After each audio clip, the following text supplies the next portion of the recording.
예, 이번 시간은 교재 159페이지고요. 고정자산 및 감가상각에 대한 기본적인 개념들 정리하도록 하겠습니다. 자, 감가상각에 대한 개념을 보면 감가상각의 주목적은 원가 배분 과정입니다. 그리고 감가상각에 대한 세법상의 입장은 송금 산입으로 인정을 해주는데 결산 조정을 원칙으로 하고 있다라는 겁니다. 그래서 원칙적으로는 신고 조정이 안 되도록 되어 있습니다. 물론 이제 조세특례 제한법이나 이런 쪽에서 신고 조정이 가능한 사례들도 있습니다만은 원칙은 결산 조정이다라는 거 기억을 해주시고요. 자, 감가상각 대상 자산은 토지를 제외한 유형 고정자산, 무형 고정자산 전부 다 포함을 합니다. 자, 그 내용이 우리 159페이지에 내용 나와 있죠. 유형 고정자산의 범위 건물, 구축물, 차량 운반구, 공구, 기구, 비품 뭐 관련되는 부분이고요. 160페이지에 무형 고정자산에는 영업권 관련되는 권리, 특허권, 광업권 뭐 관련되는 부분들이 있습니다. 자, 그리고 감가상각 대상 자산에 장기할부 매입 자산이나 금융리스 자산, 유유설비는 감가상각 대상 자산이다라고 나와 있습니다. 그래서 감가상각 대상 자산에 포함을 시켜야 되는 부분이고요. 대상 자산에서 제외되는 자산이 있습니다. 제외되는 자산은 사업에 사용하지 않는 것 당연히 제외돼야 되겠죠. 그 다음에 건설 중인 자산, 사용 또는 시간이 경과에 따라서 가치가 감소하지 않는 자산, 대표적인 게 토지라든가 또는 골동품 뭐 이런 부분들이 될 겁니다. 그 다음에 조경용 수목, 조경용 수목은 사업과 관련이 없는 의미로 이해를 하시면 될 것 같습니다. 그 다음에 판매 목적으로 보유하고 있는 자산, 판매 목적으로 보유하고 있는 자산은 사실은 재고 자산에 해당이 되기 때문에 감가상각 대상 자산에서 제외된다라고 보시면 되겠네요. 자, 그 다음에 감가상각의 계산 요소입니다. 감가상각은 원래 계산할 때 취득가액, 내용연수, 그 다음에 잔존가액으로 구성이 되어 있습니다. 잔존가액으로 구성이 되어 있는데 먼저 취득가액을 보면 매입가액의 부대비용과 자본적 지출, 건설자금이자를 포함한 개념으로 이해를 하고 있습니다.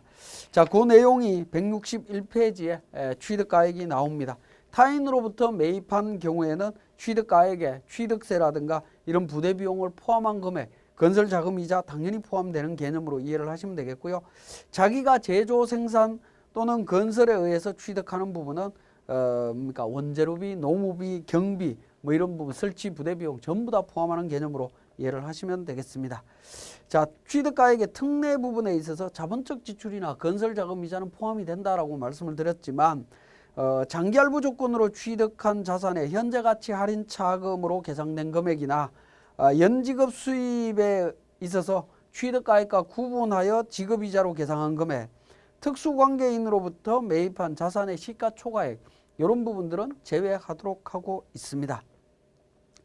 자, 그리고 161페이지와 162페이지에 자본적 지출과 수익적 지출에 대한 사례 내용이 있으니까 참고로 보시고요. 자, 두 번째 감가상각 자산의 계산 요소에서 내용연수입니다. 내용연수는 상각 범위액을 계산하기 위한 상각률을 정하는 기준입니다. 그래서 법인세법에서 법에서 정해놨다라고 보시면 될 것 같습니다. 자, 내용연수 잘못 이해하는 케이스가 내용연수라고 해서 예를 들어서 뭐 5년이다. 그러면 5년 안에 반드시 감가상각을 해야 된다. 또는 5년 동안만 그 관련되는 자산을 사용할 수 있다. 뭐 이런 개념으로 이해를 하고 있는데 세법에서는 그런 개념은 아닙니다. 상각률을 정하는 기준이 되는 금액이다. 숫자다라고 이해를 하시면 되겠고요. 내용연수는 기준 내용연수와 내용연수 범위, 신고 내용연수로 구성이 되어 있다라고 보시면 되겠습니다. 자, 162페이지에 그 표를 한번 보시면 별표 2, 별표 3, 별표 5, 별표 6에서 내용이 나옵니다. 내용연수에는 세법의 규정을 보면 내용연수와 상한과 하한으로 이렇게 규정이 되어 있습니다. 자, 내용연수는 기본적으로 기준 내용연수에 마이너스 25% 플러스 25% 이 범위가 내용연수 범위가 됩니다. 내용연수 범위가 되겠고요. 이 범위 안에서 하나를 신고하겠죠. 신고하게 되면 이 신고한 게 신고 내용연수를 의미한다라고 이해를 하시면 되겠습니다. 그래서 우리 교재에 보면 별표 5에 있는 건축물에 대한 내용연수와 업종별 자산의 내용연수는 이렇게 범위가 이미 정해져 있습니다. 이 범위 안에서 신고한 선택한 내용연수를 적용해서 정리를 하실 수가 있다라고 보시면 되겠네요.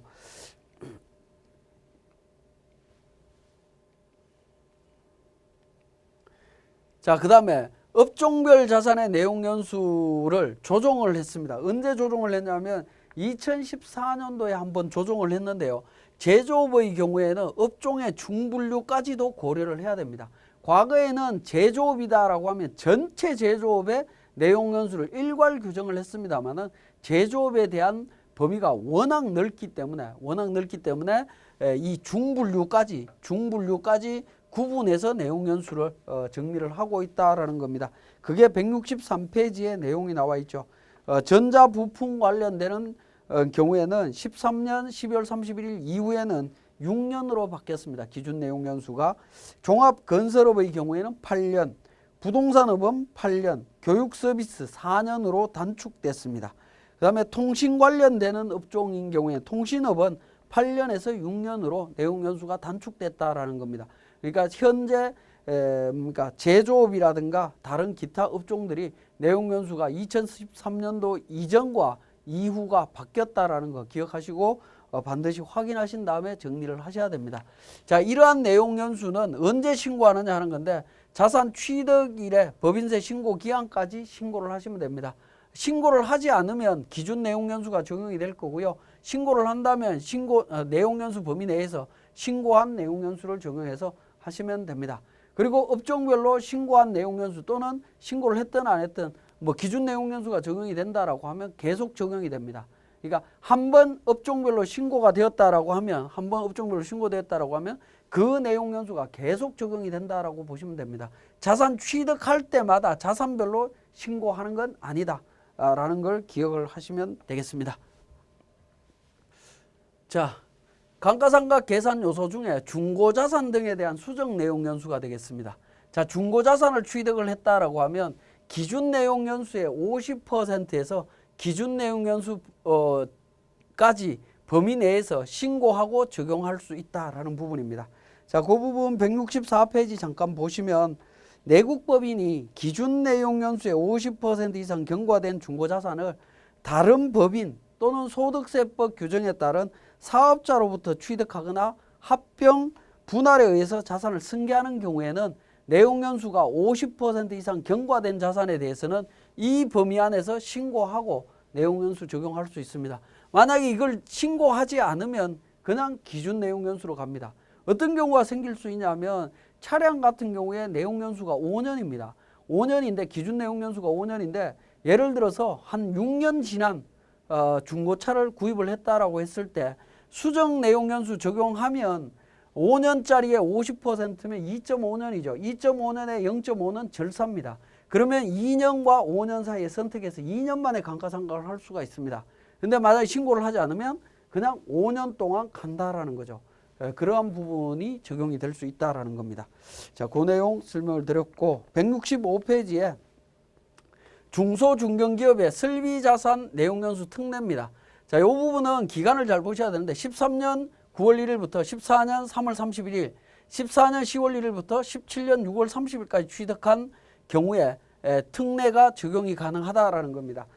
특례에 관련되는 부분이 기준 내용연수의 50%를 단축해서 신고할 수 있고요.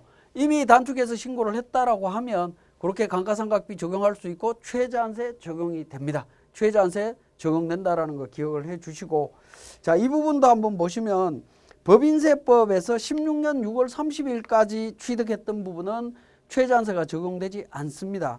그런데 조세특례제한법에서 16년 7월 1일부터 17년 6월 30일까지 취득했던 자산에 대해서는 최저한세가 적용이 됩니다.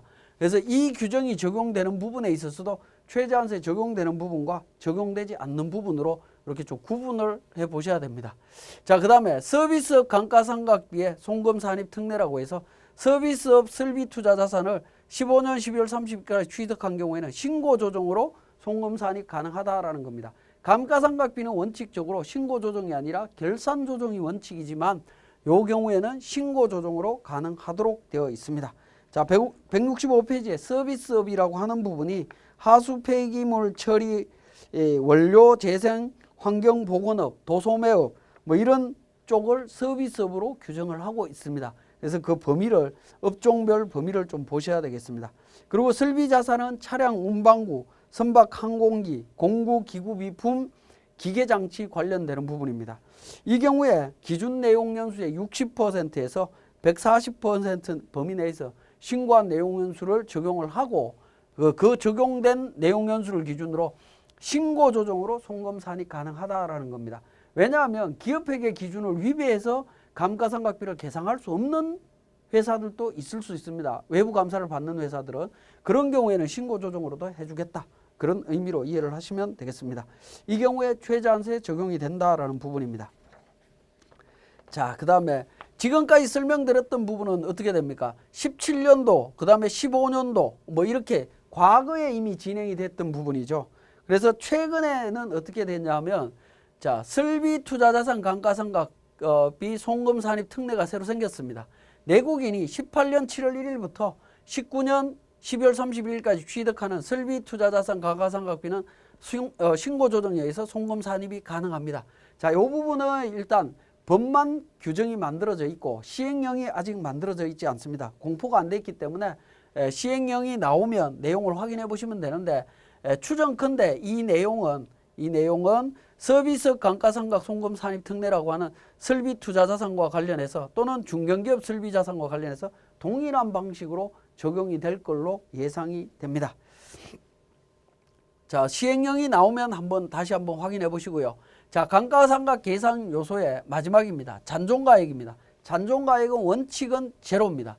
그리고 정률법을 적용할 때는 잔존가액을 제로로 적용하게 되면 상각률이 100%가 나오게 됩니다. 그건 말도 안 되는 규정이기 때문에 정률로 적용할 때는 5%를 잔존가액이 있는 걸로 보고 적용을 하되 미상각 잔액이 최초로 5% 이하가 되는 때에는 사업연도에 상각 범위액에 가산해서 5%까지도 전부 다 송금으로 인정해주는 구조로 흘러간다라고 보시면 되겠습니다. 자, 다음은 감가상각 방법에 대한 부분입니다. 자, 감가상각 방법은 자산별로 정액, 정률, 생산량, 비례법 중에 선택해서 적용을 합니다. 자, 이 경우에 건축물과 업무용 승용차는 정액법만 가능하다라는 겁니다. 반드시 정액법으로만 하셔야 됩니다. 건축물, 건물 일부분은 정액법이라는 거 잘 알고 계시는데 자, 업무용 승용차 관련되는 부분은 우리가 정률법으로 잘못 적용하는 사례들이 종종 나오고 있습니다. 왜냐하면 우리 프로그램에서 고정자산 등록 쪽에서 고정자산을 등록하다 보면 건축물은 감가상각비가 자동으로 정액법으로 설정이 되고 있는데 업무용 승용차와 관련해서 승용차 구입과 관련해서 등록을 하다 보면 정율법으로 자동 등록되도록 되어 있습니다. 그때 정액법으로 변경해 주셔야 된다는 부분이고요. 무형자산도 정액법만 가능합니다. 자, 상각 방법은 여러 가지 상각 방법들 중에서 자산을 취득한 날이 속하는 사업연도에 법인세 신고할 때까지 상각 방법을 선택하시면 되겠고 신고해 주시면 되겠고요. 신고한 방법은 계속 적용하도록 되어 있습니다. 자, 그 다음에 감가상각 범위액 계산입니다. 자, 감가상각 범위액은 정액법과 정률법으로 계산을 하는데 정액법은 취득가액에서 잔존가액 차감한 금액에서 상각률을 적용해서 계산을 합니다. 자, 정률법은 취득가액에서 세무상 감가상각 누계액을 차감한 금액, 즉 장부가액을 기준으로 상각률을 적용해서 계산을 한다라는 겁니다. 자, 상각 범위액 정확하게 계산을 해 주셔야 되겠고요. 자, 감가상각비의 송금 계산 방법입니다. 이건 선택적으로 적용하시면 되는데 장부가액에서 직접 차감할 수도 있고요. 감가상각 누계액으로 계산해서 하는 방법도 있습니다. 이 둘 중에 선택해서 적용을 해주시면 되겠습니다. 자, 세무조정입니다. 감가상각비에 대한 세무조정. 회사 계상 상각비에서 상각 범위액을 차감을 해서 플러스 금액이 나오게 되면 상각 부인액입니다. 자, 이 부분은 일반적으로 우리가 앞에서 살펴봤던 부분으로 본다면 한도 초과와 같은 개념입니다.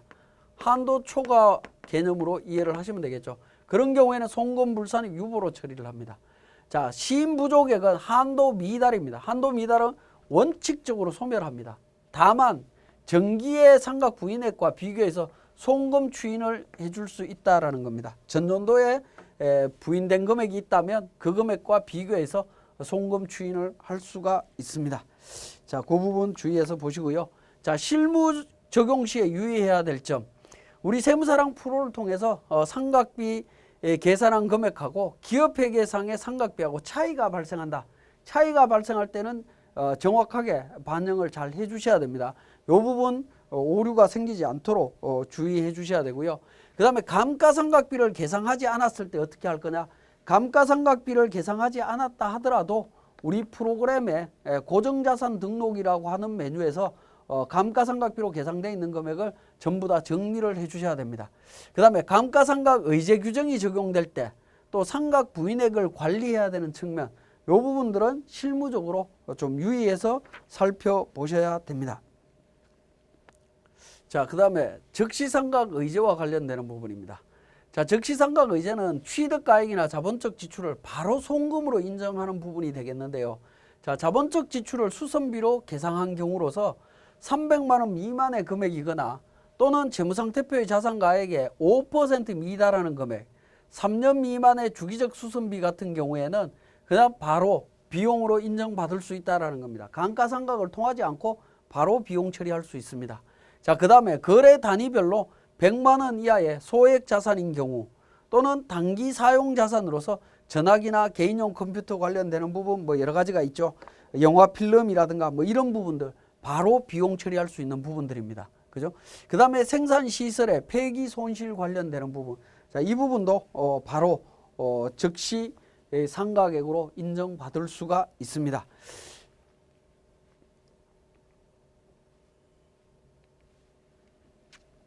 자, 여기 관련해서 앞에 제가 설명드렸던 부분들 중에 유의사항과 관련되는 부분을 우리 세무사랑 프로를 통해서 간단히 한번 살펴보도록 하겠습니다. 자, 교재 171페이지에 단기 감가상각비를 계상하지 않는 경우 관련해서 제가 유의사항에서 설명드릴 때 관리를 해야 된다라고 말씀을 드렸습니다. 자, 감가상각비를 계상하지 않는다라고 하면 고정자산 등록에서 내용을 한번 보겠습니다.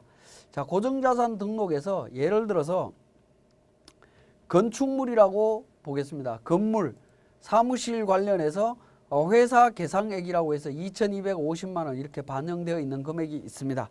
자, 이 금액을 어떻게 할 거냐 하는 문제입니다. 자, 이 부분 만약에 회사에서 결산재무제표에 감가상각비를 전혀 반영하지 않는다라고 하면 회사 계상액을 전부 다 수정을 하셔야 됩니다. 제로로 만들어야 된다라는 거죠. 이걸 제로로 만들지 않고 재무제표에 감가상각비를 반영하지 않으면 이 회사 계상액이라고 하는 부분은 감가상각비로 계상된 금액으로 인정을 합니다. 우리 프로그램은 재무제표에 반영이 됐는지 안 됐는지 확인이 안 되기 때문에 그냥 인정을 하게 됩니다. 그래서 여기에 대한 관리를 하지 않으면 추후에 내년도에 가게 되면 이 금액이 정기말 상각 부인 누계액으로 정기말 상각 누계액으로 반영이 돼서 감가상각비 한도에 계산하는 데 영향을 미칠 수 있는 여지가 생길 수가 있습니다. 그렇기 때문에 반드시 당해 연도에 감가상각비를 계상하지 않았다든가 또는 회사 계상액이 재무제표에 반영된 금액과 차이가 있을 때에는 그 차이에 대한 부분을 반드시 조정을 해 주셔야 된다라는 부분입니다. 자, 그 부분을 다시 한번 강조를 드리고요. 자, 그 다음에 174페이지에 상각 방법 및 내용연수 내용연수 신고서 제출을 해달라고 하는 부분입니다. 자, 감가상각비 내용연수는 기준 내용연수를 기준으로 플러스 마이너스 25% 가감한 내용연수를 선택해서 신고할 수 있습니다. 또 수정 내용연수 적용할 수 있다라고 말씀을 드렸죠. 자, 그렇게 적용을 하실 때에는 반드시 우리 법인 조정에 감가상각 조정이라고 하는 메뉴 맨 하단 부분에 보시면 상각방법 신고서가 있습니다. 상각방법 신고서, 변경신고서, 내용연수 신고서 뭐 해서 여러 가지가 있습니다. 자, 이 내용들을 반드시 작성을 하셔갖고 내용연수 단축을 하시면 단축하는 대로 또는 수정 내용연수를 신고하신다면 수정 내용연수를 반드시 신고서를 접수를 해 주셔야 됩니다. 그렇지 않으면 기준 내용연수가 적용된다라는 점 기억을 해 주시면 되겠습니다. 여기까지 감가상각비에 대한 기본적인 사항들을 설명드렸습니다.